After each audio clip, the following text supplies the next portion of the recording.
என் காலேஜ்ல என் ஃப்ரெண்ட் ஒருத்தன் படிச்சான். அவன் மாதிரி ஒரு சைக்கோ நான் பார்த்ததே இல்லை. ஏன்னா அவன் எந்த மாதிரி ஒரு சைக்கோனா சிங்கிள் சைக்கோ அப்படின்னு கேள்விப்பட்டீங்களா? அவன் ஒரு ப்ராப்பரான சிங்கிள் சைக்கோ.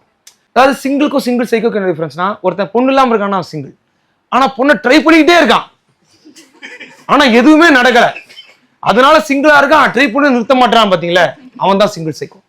எந்த மாதிரினா பொண்ணு சார் கோஸ்டிங்னு சொல்லுவாங்கல்ல, மெசேஜ் பண்ணி ரிப்ளை வரலன்னா கோஸ்டிங். கரெக்டா? அவன் வந்து மெசேஜ்ல வந்து ரிப்ளை ஆகாம கோஸ்டிங் ஆயிருப்பீங்க, அவன் லைவ்ல கோஸ்ட் ஆவான் சார். 4 பொண்ணுங்க அப்படி நடந்து ஹாய்மா கண்டிப்பா அப்படியே போயிடுவான். ஹாய் சொல்லாம போயிட்டாங்கிறது பிரச்சனை இல்லை, அவன் இருந்தது அக்னாலஜே பண்ண போயிடுவாங்க. 4 பேர் இப்படி வந்து 2ஆ பிரிஞ்சு அப்படியே போயிடுவாங்க.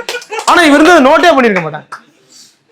அதுவும் அவனை மாதிரி ஒரு பேத்தட்டிக்கான ஸ்ட்ராட்டஜிஸ் நீங்க பார்க்கவே முடியாது. ஏன்னா அந்த காலேஜ்ல பொண்ணுங்களை இம்ப்ரெஸ் பண்ணுங்கிறதுக்காக ஸ்போர்ட்ஸ் பைக் வாங்கினான். மேடம் உங்க பேரு மது, ஸ்போர்ட்ஸ் பைக் ஓடிட்டு வந்தா நீங்க இம்ப்ரெஸ் ஆவீங்களா? ஆமாட்டீங்க. அந்த கிரிக்கெட்டுக்கு அதெல்லாம் தெரியாது. ஏன்னா அவன் மைண்ட்ல இருக்கிற ரேண்டமா அவனே முடிவு பண்ணுவான். என்கிட்ட பைக் இல்லைங்கிறனாலதான் என்ன யாருமே பார்க்க மாட்டேங்க. ஸ்போர்ட்ஸ் பைக்ல வந்து வீலிங் பண்ணிட்டு இருப்பான், கோஸ்ட் பண்ணிட்டு போயிட்டே இருப்பான். ஒரு ஸ்போர்ட்ஸ் பைக் கோஸ்ட் ஆகி பாத்துறீங்களா? ஒரு ஸ்போர்ட்ஸ் பைக் எந்த இடத்துல வந்தாலும் அத்தனை பேர் திரும்ப பார்க்க வைக்கிற ஒரு பைக்ல கண்டுக்காம. இதுல கொடுமை என்னன்னா 3 லட்ச ரூபா கொடுத்து ஸ்போர்ட்ஸ் பைக் வாங்கினா சார், பிரச்சனை என்ன கூட உட்கார ஆளே இல்லை. ஃபைனல் இயர் ஃபுல்லா நான் தான் போனேன் கடைசியில். இதுல கொடுமை என்னன்னா ஸ்போர்ட்ஸ் பைக் நார்மல் பைக் மாதிரி கிடையாது, இப்படி உட்காந்து உங்களால போவே முடியாது. ஏன்னா ஃபுல்லா ஆஃப் பேலன்ஸ் ஆகும் ஸ்பீடா போனா. அதுல உட்கார்ற மெத்தடு இப்படி சாஞ்சு ஃப்ரண்ட் இடுப்பு வேலை கை வைக்கணும், இல்லைன்னா தொடால கை வைக்கணும் சார். ஃபைனல் இயர் ஃபுல்லா ஏன் நிலைமை இவ்வளவு கூடுறோம் அவன் நிலைமை நினைச்சு பாருங்க. எதுக்காக ஸ்போர்ட்ஸ் பைக் வாங்கினா யாரோட போயிட்டு இருக்காங்க, பெட்ரோலுக்கு என்கிட்ட காசு கேட்கறான் சார். என்ன பெட்ரோலுக்கே காசு இல்லாம ஏன்டா இதெல்லாம் வாங்கினேன்.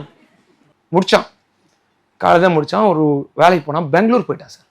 பெங்களூர் போய் எப்படியோ ஒரு பொண்ணு ஓகே சொல்லிடுச்சு. இது வரைக்கும் நாங்கள் அதை கண்டுபிடிக்கல எப்படி இது நடந்துச்சு. ஆனா அந்த பொண்ணு ஓகே சொன்னதுல இருந்து சார் டெய்லி அந்த அவனை ஏன் நீ இப்படி இருக்க, அவங்களுக்கு அதே கேள்வி, ஏன் நீ இப்படி இருக்க, ஏன் ஹேர் ஸ்டைல் இப்படி இருக்கு, ஏன் உன் கண்ணாடி இப்படி இருக்கு, அதை மாத்து, உன் ஷர்ட்டிங் என்ன ட்ரெஸ்ஸிங் என்ன இப்படி இருக்கு, அதை மாத்து, உன் ஷூ என்ன பிராண்டடா மாத்து அப்படின்னு மாத்துன்னு அவனை பிடிச்சி குரூமிட்டா சார். அவனை பிடிச்சி விருக்குன்னு குரூமி